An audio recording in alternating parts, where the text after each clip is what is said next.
Hey everyone, welcome back to Hypnotica with Chantelle and Melissa.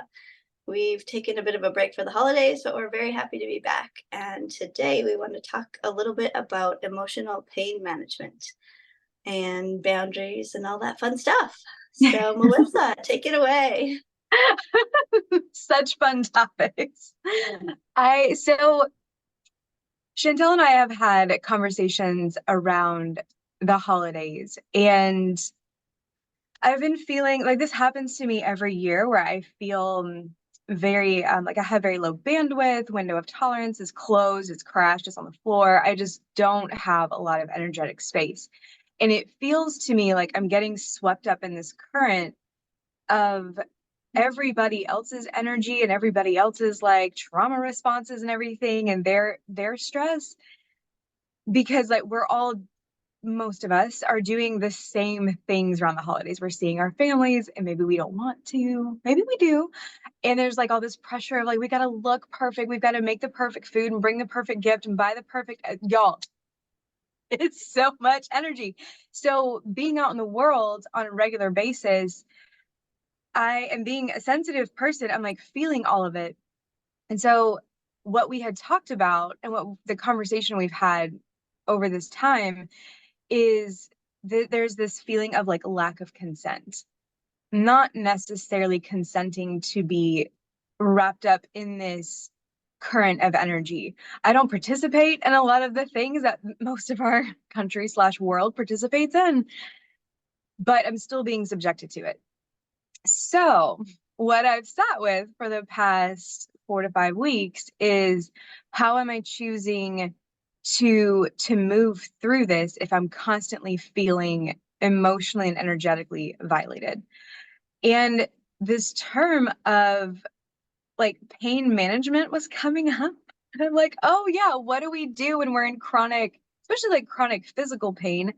It's very, very difficult to stay emotionally regulated when we are feeling physical pain all the time to varying degrees.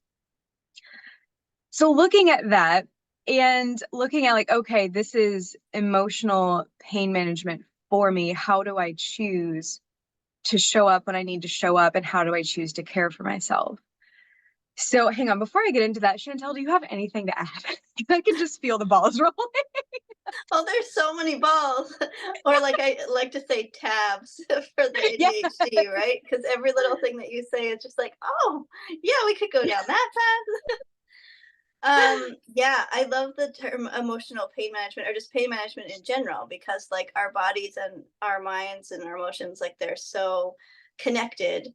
Like the CBT therapy, like that triangle, like it just shows like one affects the other.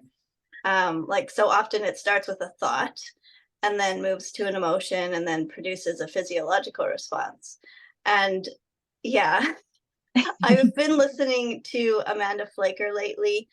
She has this course called The King of Wands, and it's all about energetic boundaries and boundaries around our thoughts, about like psychic etiquette and psychic discernment. What are the other words that she uses? Basically, noticing the thoughts that come in and, kind of like deciding what to do with them. When Mhm. we are so like in the moment, I guess in IFS parts therapy, they would call it where you're, oh, what's the word now? When you're just like becoming that emotion, blended, they call it blended. Yes. Yes. So when you're blended, you don't really have that perspective like that, like looking at it like, oh, that's my thought, or oh, Hmm. that's my feeling. You're just like you become it. And so I really like the idea too of like spirits, like the spirit of fear, recognizing the spirit of fear and then, deciding which spirit you'd like instead and just kind of like replacing that energy because like what's the word? Like nature loves a void. Like like you got to fill that space with something. When there's an addiction or something or anything that you want to get rid of, the a lot of people just resist. but resisting, what you resist persists. So resisting isn't necessarily the best way to deal with that kind of thing, like with pain management and stuff. Like, this pain wants to be heard, like these parts of ourselves, these, emotional parts of ourselves need to be heard. And you can just like recognize the spirit behind certain thoughts and then replace them with a spirit you'd prefer instead. So it's like all about like pivoting to what we prefer, not only like when you're dejunking your house, but like with your thoughts. Like, people don't realize that they can, pick and choose a little bit. It's not always that you have to go with the train of thought that's coming through. That makes sense. Yeah, those are some of Absolutely. my random tabs. I love You're your welcome. tabs. Yes, yes. Bouncing with all of the different tabs. It's like, enjoy. Hope you can make sense of it. Definitely. Yes. Yeah, a lot of times, myself included, I've been looking at this. This is like a whole other thing that's been coming up too, is looking at my habits that are stemming from the habitual thoughts and recognizing I don't have to keep thinking this. This is a habit of thought. So in recognizing that, then you recognize you have the choice. Do I want to think this? Is this like really what we want to be doing right now? Is this the most productive use of our time? Just swimming in negativity? I'm like, okay, what would, we don't have to jump from like some super negative thought to like sunshine. It can just be super negative to like maybe like a little negative until you like move up the emotional scale to something that feels good. Otherwise, we get Yeah, like discouraged. fear and excitement. It's kind of the same Yeah. energy, right? You're just moving on the spectrum, in a Hmm. certain direction. Yeah. Yes. Yes. So with the pain management and the feeling of like a lack of consent around the holidays, and I'm not saying that you have to use this strictly around the holidays. It can be any time that you're feeling like, oh, I've got to do this. I don't really want to do this. And you feel like there is no choice. So you've got to like make the best choice you can make given your circumstances. So on a practical level, I found myself washing my hands more to get the energy like off of me. My hands all the way up to like my elbow, just like almost like a surgeon scrubbing it. I get it off. Drinking more water to like just keep flushing all the things. I chose to not spend time with, even though this is a slippery slope because we all do need support from the people who really see us for who we are. Because my bandwidth was so low, and I'm going to invite you to use discernment with this specific one, I chose to not spend time really with my friends that much. I needed a lot of silence. So like coming home from work, I would take a shower, get the energy off of my body, do things that felt very cozy and very comforting to me, and reading a book, going to sleep, waking up, doing similar things of like writing, like my normal stuff of like writing in my journal and everything. But I chose to be as quiet as possible to have the least amount of stimulation before having to go out in the world, because the world felt so loud, just existing felt really loud.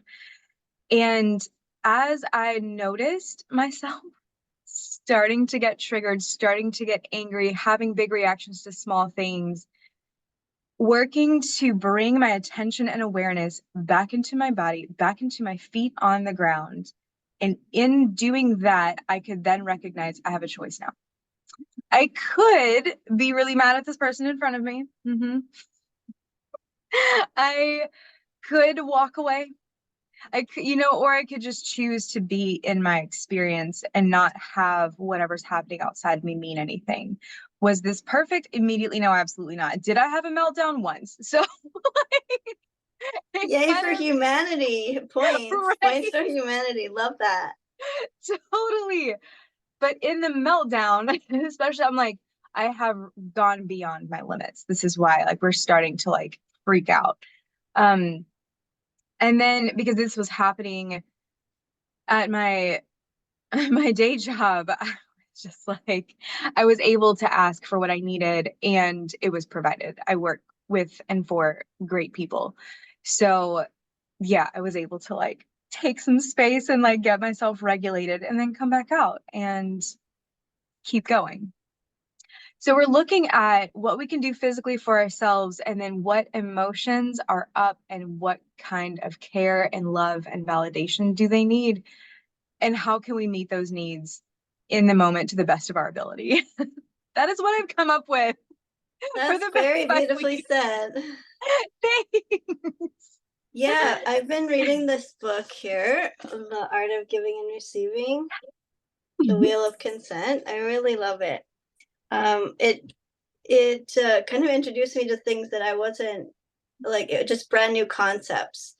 Um, yeah, so I love what you said about asking for what you need. And so like that's a big part of that book too, about like in a relationship or like any kind of relationship, like you were talking about a work relationship. It's so important that there is like talk of boundaries and what you need and everything. And it's always nice when there's those check-ins and yeah, there's Yes. there's a lot to be said about that. But yeah, I've been learning too the last whatever it's been since we've talked 6 weeks, a lot about consent and how important it is and how like not to assume that the other person likes what you like and just how safe you could feel in a container when everything is talked about ahead of time and you know you're asked, you know, is this okay and that kind of thing. Like it's such a beautiful concept and I'm just gonna yeah, my personality is just dive into a particular topic of interest and learn everything you can about it. So that's like Yes. my new thing now is consent and learning all those things around it because I feel like I've learned about boundaries before, obviously, but I feel like it's a spiral. Like I'm going through it again in a different way, learning a whole new depths of what boundaries really mean in terms of consent and especially asking for what you want. But it's like I feel like I'm doing it internally a lot too. Like what I said before about like noticing a thought pattern, you know, that I'm not particular like it's not making me feel good or it's giving me physical pain or emotional pain. Like it's like what do I prefer to feel instead? You know, like just doing that for myself inside has me doing that in my relationships also. So yeah. Yes. Yes. It's so hard sometimes to ask for what we need, especially if we're used to giving and giving and giving, because that's what we thought, that's where our value lies. But it's like, well, no, we're people too. Yeah, so often people reach adulthood and they don't even know what they need. So hmm how could they ask for it? You hmm know, or like they're just not used to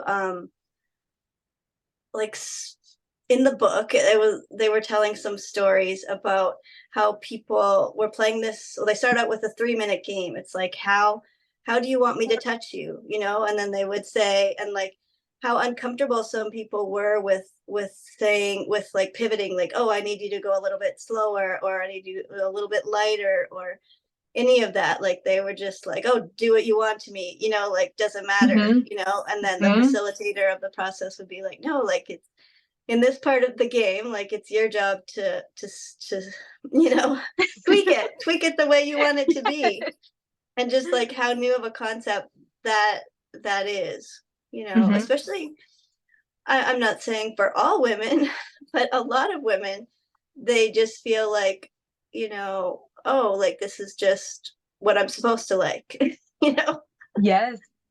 hmm um but there's no such thing as that. Like everyone's different, everyone's body is different, and so it's really cool when things are talked about, you know, I communicated of what would you like what do you prefer, what did you like last time, you know, like all those hmm kind of things.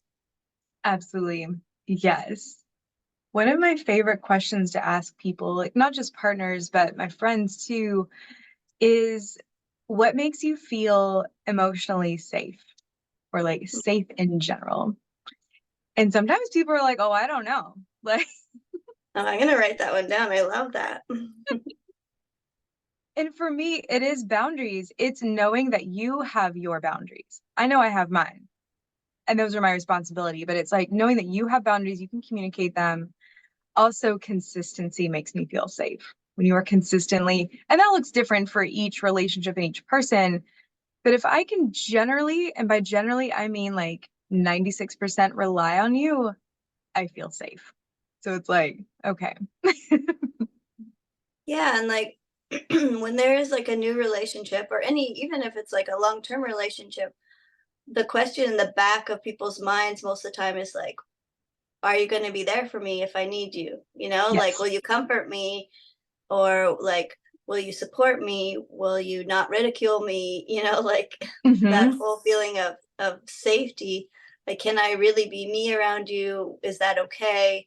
You know, if I mess up, are you going to be mad at me forever? Like, it's kind of like Yes. those unspoken things going back and forth in a relationship. Hmm. And I do feel like the whole, like, Brene Brown's definition of boundaries is what's okay for me and what's not, you know, and Hmm. like that it's respect, it's not walls. And I really love that idea. But I feel like in relationships, what's okay for me and what's not is like a very fluid thing. And it's not Hmm. like, you know, you decide once and for all at the beginning of the relationship and then that's how it is for the rest. Like, no, like you're constantly pivoting what's Hmm. okay for me and what's not. Like in your regular life, like just yourself going out in the world and in relationships. And it's Hmm. okay. It's okay to pivot. You don't have to be the same person that you were yesterday. Yes, exactly. Absolutely. Yes. That is all I have in this moment. Like I said, I get more might happen in the future as I continue exploring all of this. But is there anything else you want to say or add before we close out? No, that pretty much sums it up. Yay! Well, it is wonderful to be back. It's wonderful to see all of you. And please join us next week when we pick another tool out of our wheelhouse to give to you. All right. Bye. Bye.